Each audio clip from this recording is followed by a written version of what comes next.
I never thought I'd find myself here, sitting alone in our living room with a knot in my stomach and a mind racing with betrayal. I'm Jake, a 34-year-old IT consultant, and my wife, Lisa, is the classic overachiever, a high-powered marketing executive. We married 5 years ago, and for a long time everything felt perfect. That is until I started noticing the cracks in our seemingly idyllic life. I remember the first signs vividly.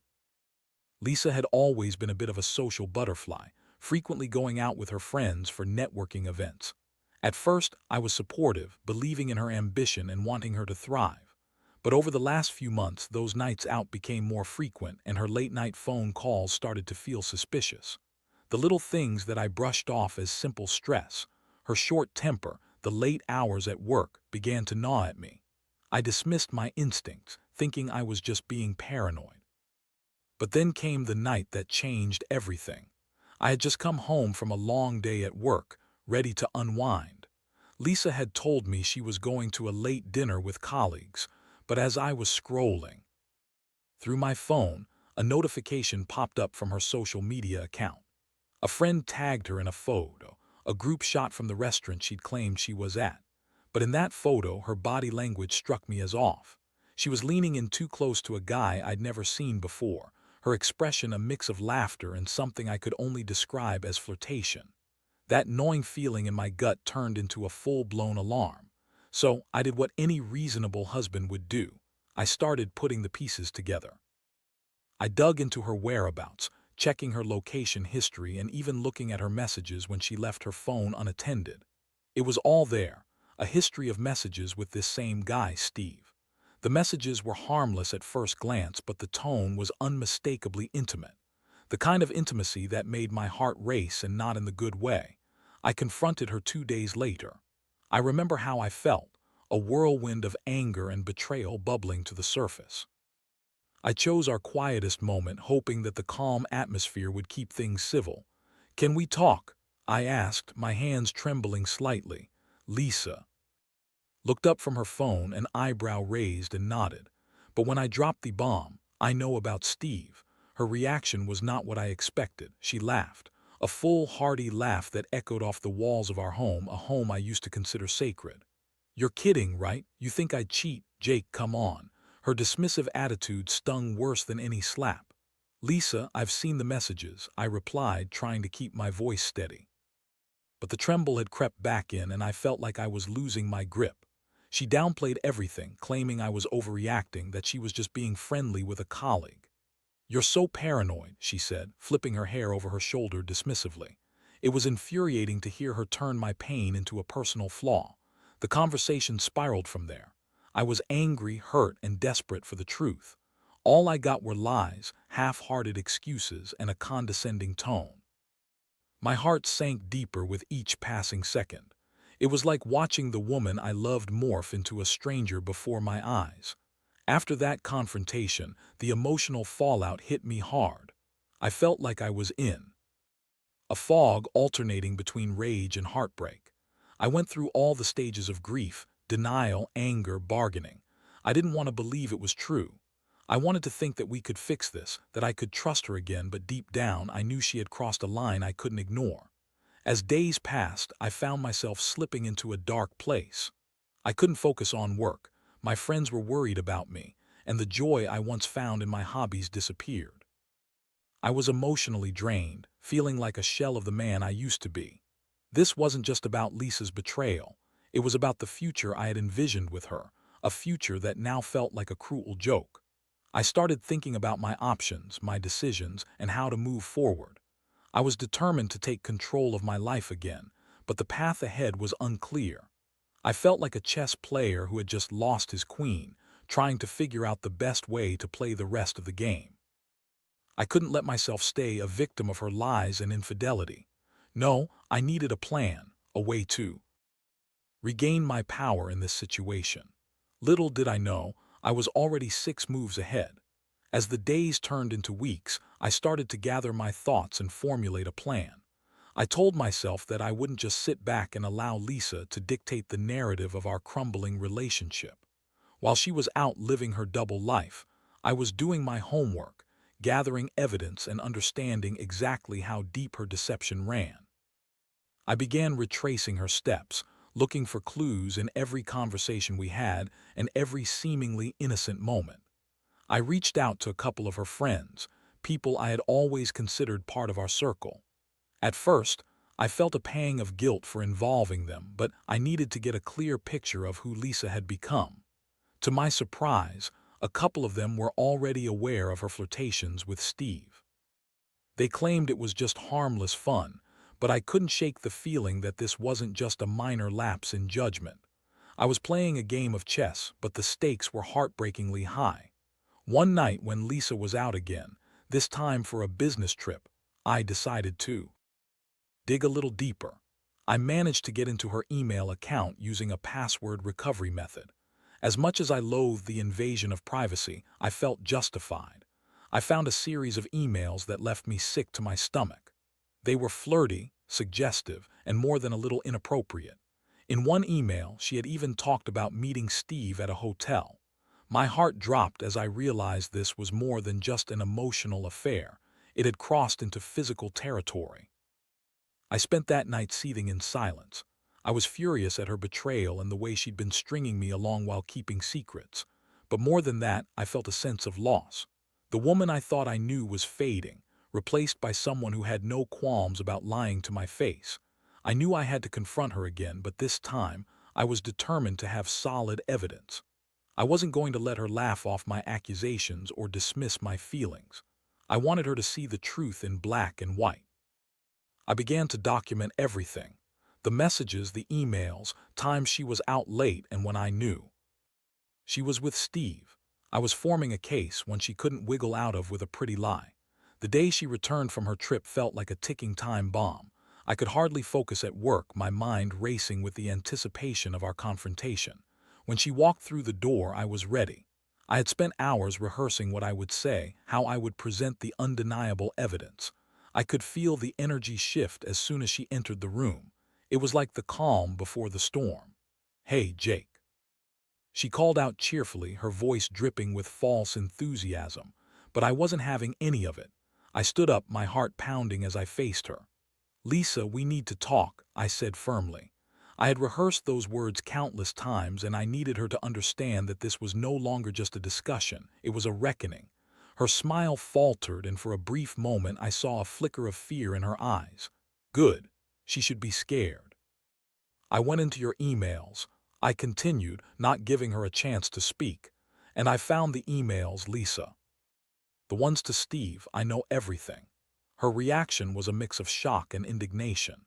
"You invaded my privacy, how could you do that?" she exclaimed, her voice rising defensively.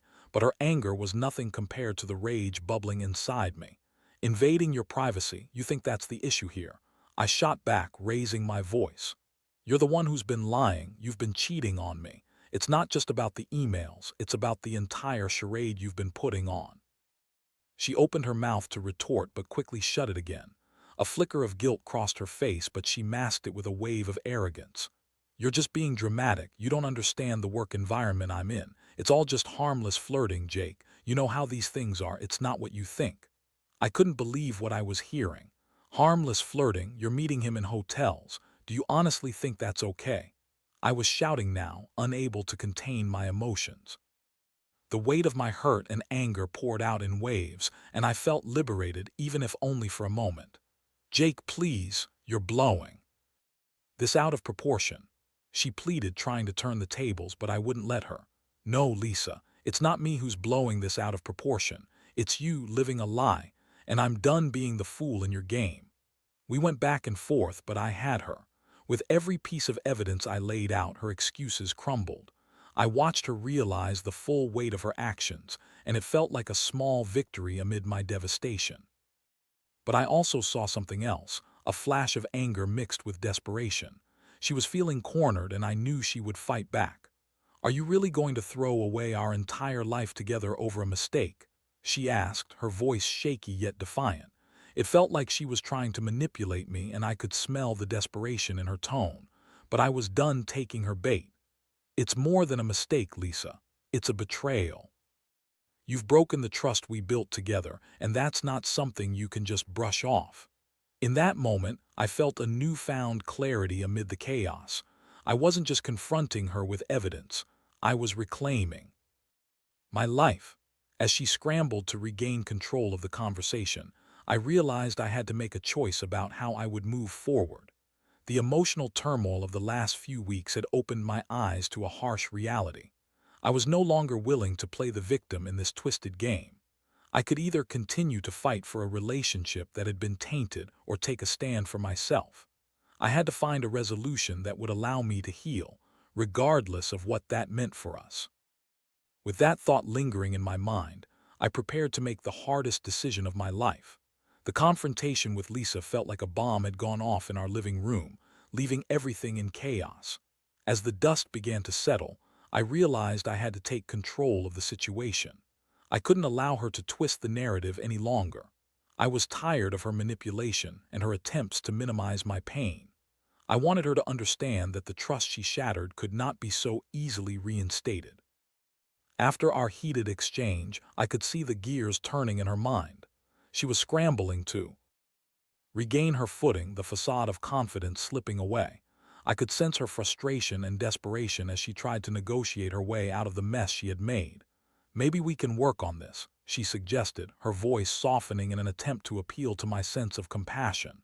"You know we've had so many good times together. It was just a mistake, Jake. It didn't mean anything." A surge of anger coursed through me. How could she still think she could downplay her actions? A mistake. I shot back, my voice shaking with intensity. "You don't get to call this a mistake when you've been lying to my face for months. This was a choice you made, Lisa. You chose to betray me." She averted her eyes and I could see the guilt creeping in, but she wasn't ready to give up. "I can do better," she pleaded, her eyes wide with a mixture of fear and determination. "I love you, Jake. I made a mistake in losing sight of what we had, but I can fix this. I promise." Love. That word felt like a dagger at that moment. I wanted to believe her. I wanted to cling to the idea that love could conquer all. But the truth was, I had lost faith in her words. Love wasn't enough to erase the hurt she had caused. I felt like a pawn in her game, and I was done being manipulated. "I can't just forget what you've done," I replied, my voice steady. "You think that love is a magic solution, but it's not. Love without trust is hollow. I don't know if I can ever trust you again." Silence fell between us, thick and suffocating. I could see her trying to gather her thoughts, her expression shifting from desperation to defiance. "So what's your plan then? Are you just going to throw everything away? Our marriage, our life together?" The question lingered in the air, and I could feel the weight of it pressing down on me. I couldn't pretend that I hadn't thought about that exact question over the past few days. I had been weighing my options, considering whether to fight for our marriage or walk away and start anew. "I don't know," I admitted, my voice barely above a whisper, "but I know I can't stay in a situation where I feel betrayed and disrespected. I need time to think, to figure out what I want." Lisa's expression hardened. "So you're just going to give up on us, just like that?" Her words stung, but I held my ground. "You've already given up on us, Lisa. You made that choice when you decided to cheat. Now it's up to me to decide what I want moving forward." As I watched her face flush with frustration, a part of me felt a strange sense of empowerment. I had taken the first step towards reclaiming my life, and it felt liberating. I was tired of being the victim in her story, tired of feeling like I had to fight for love while she toyed with my heart. That night, I took refuge in my own space, away from the chaos of our shared life. I stayed up late, pacing back and forth in our bedroom, contemplating my next move. I thought about what I wanted, what I deserved. I knew I had to make a decision, and it would be tough, but I was ready to confront whatever came next. In the days that followed, I took time to reflect on my emotions, allowing myself to feel the full weight of the betrayal. I experienced anger, sadness, and a sense of profound loss. I would find myself staring at the walls of our home, memories flooding back. The laughter, the quiet moments, the plans we'd made together. Each memory felt like a double-edged sword, reminding me of the love we had but also the trust that had been shattered. I decided to confide in my best friend, Mark. He had always been my sounding board, and I needed someone to help me navigate the storm. We met at our usual bar. a dimly lit corner booth that felt like a refuge from reality. As I shared the details of what had transpired, I could feel the weight of my burden lifting, if only slightly. "Dude, that's brutal," Mark said, shaking his head in disbelief. "You deserve better than this. You've been together for years. You put in the work and she just threw it all away for some fling. That's messed up." His words resonated with me. They made me feel validated in my pain, as though I weren't overreacting, but responding to something truly horrific. "I just don't know what to do next," I admitted, feeling lost. "Take your time, man. Don't rush into anything. You've got every right to feel angry and hurt. Just figure out what's best for you." As simple as that advice sounded, it gave me clarity. I didn't have to make a decision today or even tomorrow. I could give myself the space to grieve the relationship I once cherished while also focusing on what I wanted moving forward. But as the days turned into weeks, I felt the urge to confront Lisa again. I needed to set boundaries, to create a plan for my future, whether that meant working on our marriage or moving on for good. I wasn't going to be a passive participant in my own life anymore. I was ready to take charge. And as I prepared for that conversation, I felt a sense of resolution building within me. I would no longer allow her to dictate the narrative of our story. I was writing my own ending, and no matter how painful it was, I was committed to being honest with myself. It was time to step into the next phase of this journey, ready to face whatever came next. The days leading up to my next confrontation with Lisa were a mix of anxious anticipation and newfound determination.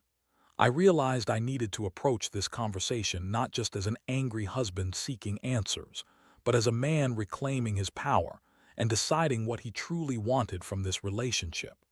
I had spent too long as a victim. Now it was time to assert myself. When the day finally arrived, I felt a rush of adrenaline coursing through me. I had prepared a list of everything I wanted to discuss: boundaries, expectations, and the future, whatever that might hold for us. I wanted clarity, not just for myself but for Lisa as well. I waited for her to come home from work, pacing the apartment like a caged animal. I was nervous but resolute. The moment she walked through the door, I could see the familiar confident smile on her face, but this time I wasn't going to let it sway me. "Hey, babe, how was your day?" she chirped, but I didn't respond right away. I wanted her to sense the tension in the air. "Lisa, we need to talk," I said, my voice firm but calm. Her smile fell and she took a step back, clearly sensing the seriousness in my tone. "Okay, about what?" I gestured for her to sit down on the couch. "I've been thinking a lot about everything that's happened, and I need to get some things off my chest." As I started to lay out my thoughts, I could see her expression shift from confusion to apprehension. "I think it's important that we establish some ground rules moving forward, regardless of what that looks like for us," I began. "What do you mean?" she asked, her voice laced with uncertainty. "I mean, if we're going to try to salvage this relationship, things can't go back to how they were. Trust is broken, and we both know that. I need to know you're willing to be honest with me about everything, and that you're willing to put in the work to rebuild what's been lost." Lisa opened her mouth to respond, but I raised my hand to stop her. "Let me finish. I need to be honest with you too. I'm not sure if I can fully trust you again, and that's something we need to address. I'm not ready to sweep this under the rug and pretend like nothing has happened. I need time and space to figure out what I want." She shifted nervously in her seat, her facade slipping further. "Jake, I won't lie to you again. I understand I've messed up and I want to make things right, but I can't just stand here and watch you throw everything away." "Throw everything away?" I challenged, my anger bubbling to the surface. "You've thrown it all away. You made the choice to cheat, to betray my trust. Now it's my turn to decide what I want. You don't get to dictate my feelings or force me into a decision." The room fell silent, the air thick with tension. Lisa looked down, biting her lip as if considering her next move. I could see the wheels turning in her mind. She was grappling with the reality of what she had done and the impact it was having on our relationship. "I know I've hurt you, Jake, and I hate myself for it. But can't we at least try to work on this together? I promise I'll do better. I'll cut off all communication with Steve. I'll go to therapy, whatever it takes." I appreciated her willingness to make amends, but I wasn't ready to jump back into the relationship just yet.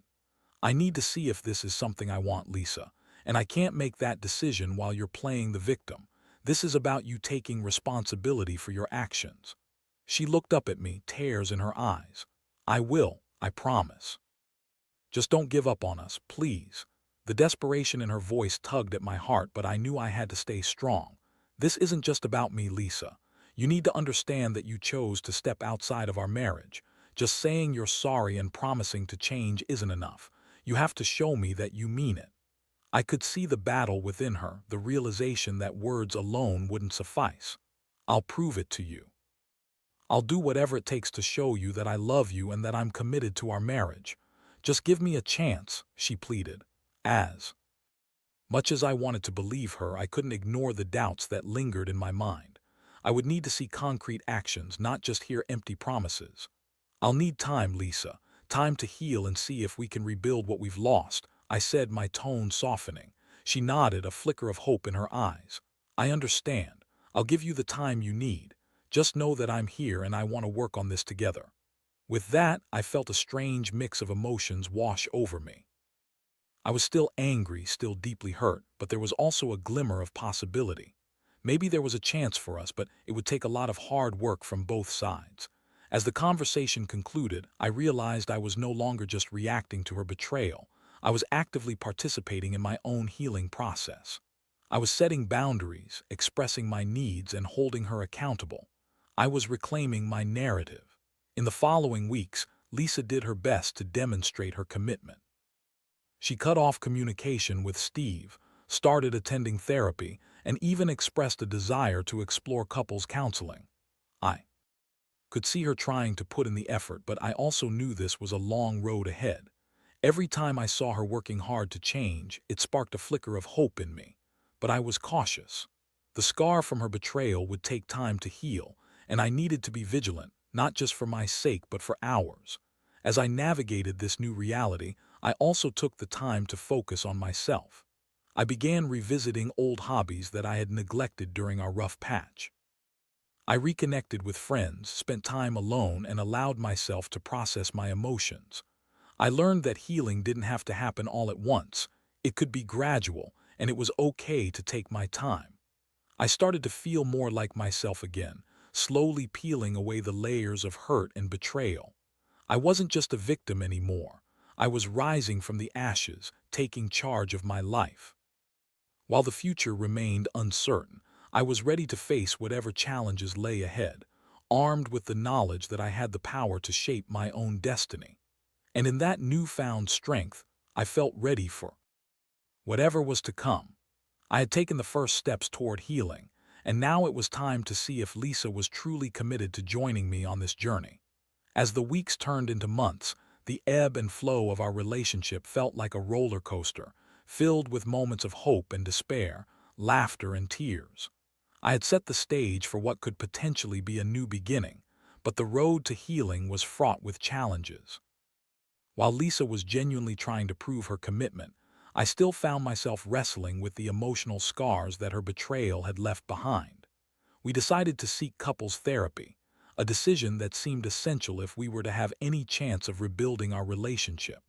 The therapist, a kind woman named Dr. Taylor, provided a safe space for us to explore our feelings and work through our issues. During our sessions, I found myself opening up more than I thought I would.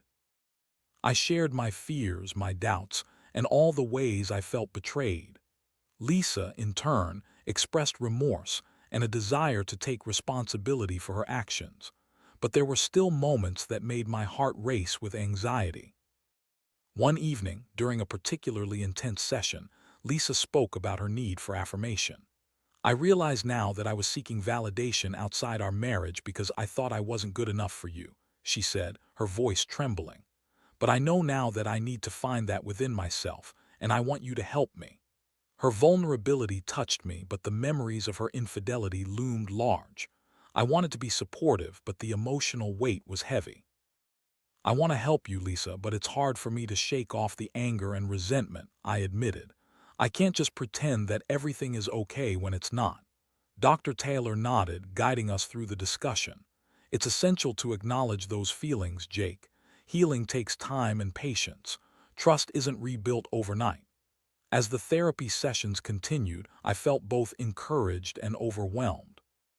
There were moments when Lisa genuinely connected with me, when I could see the woman I fell in love with shining through. Yet, there were still setbacks, moments of defensiveness when she would lash out in anger or frustration. It was like watching a pendulum swing between growth and regression. The breakthrough moment came one evening when we were sitting on the couch, sharing a bottle of wine and talking about our day. For the first time in a long time, I felt a sense of normalcy wash over us. As we laughed about a silly incident at work, I saw a glimpse of who we used to be. But just as quickly, that moment shattered. A text notification suddenly buzzed on Lisa's phone. I glanced over to see Steve's name flash across the screen. My heart dropped and a wave of panic surged through me. I tried to mask my feelings, but I could feel the tension mounting in the air. "Who is it?" I asked, my voice wavering. "It's just a group chat," she replied too quickly, her eyes darting away from my gaze. "Just a group chat with Steve," I challenged, unable to hold back my emotions. "After everything that's happened, how can you still be in touch with him?" "I told you it's not like that," she defended. "We work in the same industry and sometimes we have to collaborate on projects. It's all innocent." But the anger bubbled up inside me, fueled by fear and insecurity. "Innocent? You're kidding me, right? You don't get to keep secrets from me. How am I supposed to trust you when you're still involved with him in any capacity?" Lisa sighed, running her fingers through her hair in exasperation. "I can't cut everyone out of my life because of one mistake. I'm trying to show you I can do better, but you're making it impossible."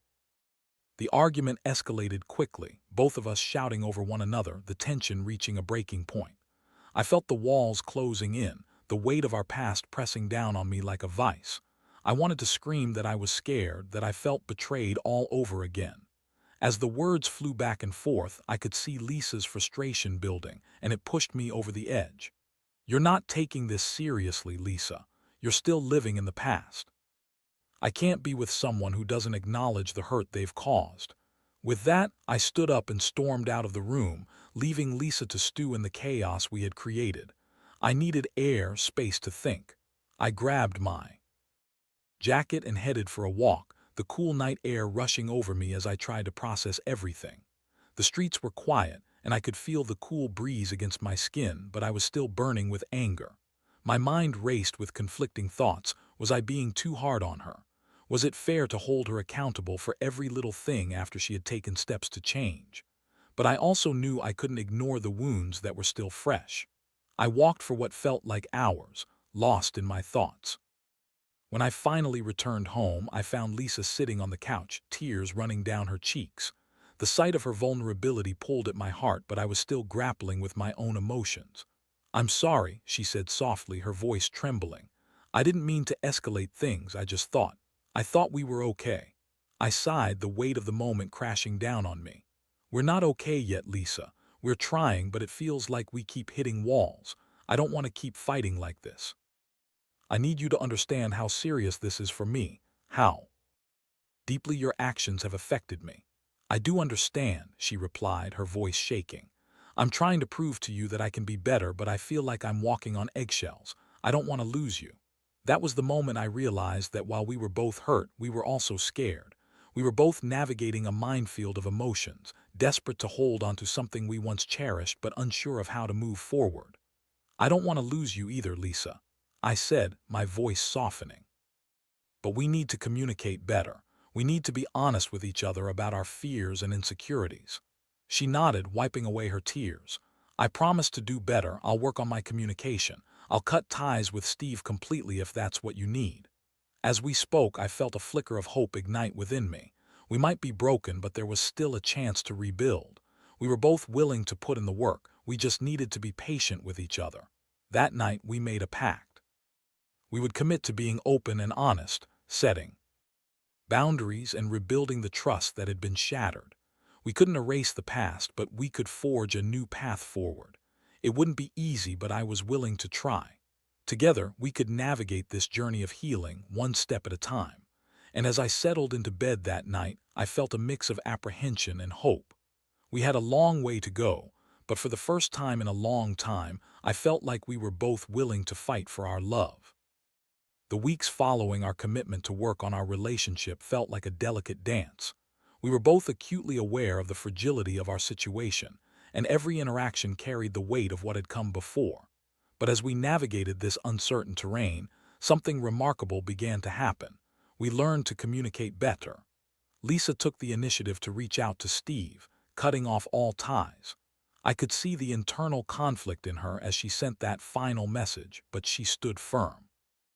I appreciated her for it. It was a small but significant step towards rebuilding the trust that had been shattered. I knew it wasn't easy for her, but it showed me that she was ready to take responsibility. We started implementing regular check-ins, a practice that allowed us to talk openly about our feelings without the burden of past events looming over us. During these moments, I learned to express my fears more freely. I shared my worries about being vulnerable again and my anxiety about fully trusting her. In return, Lisa opened up about her struggles with self-esteem and her desire for validation. It was a revelation that deepened my understanding of her actions and motivations. One Saturday afternoon, we decided to take a mini road trip to the coast. The sun was shining, the ocean glimmered like diamonds, and I felt that familiar spark of excitement that we had shared in the early days of our relationship. As we talked and laughed during the drive, I could feel the tension begin to dissolve. It was as if we were rediscovering each other, layer by layer. Arriving at the beach, we walked hand in hand along the shoreline, our feet sinking into the warm sand. The sound of crashing waves and seagulls overhead created a sense of calm that I hadn't felt in a long time. As we found a quiet spot to sit, I couldn't help but reflect on how far we had come.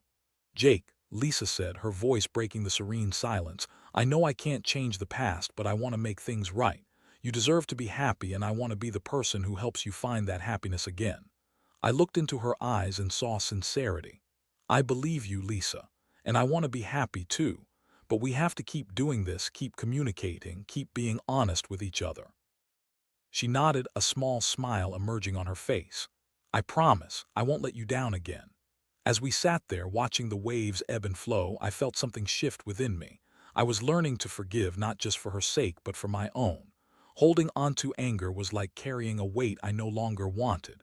It took time, but I realized that forgiving didn't mean forgetting. It meant allowing myself to heal. Over the next few months, we continued to work on our relationship. Therapy became a cornerstone of our journey. We explored deeper issues that had contributed to our struggles, laying bare our vulnerabilities. The process wasn't always pretty, but it was worth it. I found myself growing in ways I hadn't anticipated, learning about patience, resilience, and the importance of vulnerability. We also began to rebuild our connection outside of therapy. Date nights became a regular ritual, and we explored new activities together. We rediscovered the joy of shared experiences, from cooking new recipes to hiking local trails. Each moment felt precious, a reminder of the love we once shared and the love we were nurturing anew. One evening, as we sat across from each other at a candlelit dinner, I couldn't help but smile at how far we had come. "You know, I never thought we'd be here after everything," I said, my heart swelling with gratitude. "Neither did I," Lisa admitted, her eyes glistening. "But I want to keep building this. I want us to keep growing." As I looked into her eyes, I saw not just a partner but a woman who had faced the consequences of her actions and emerged stronger. We had fought through the storm, and while we weren't perfect, we were together, and that was enough.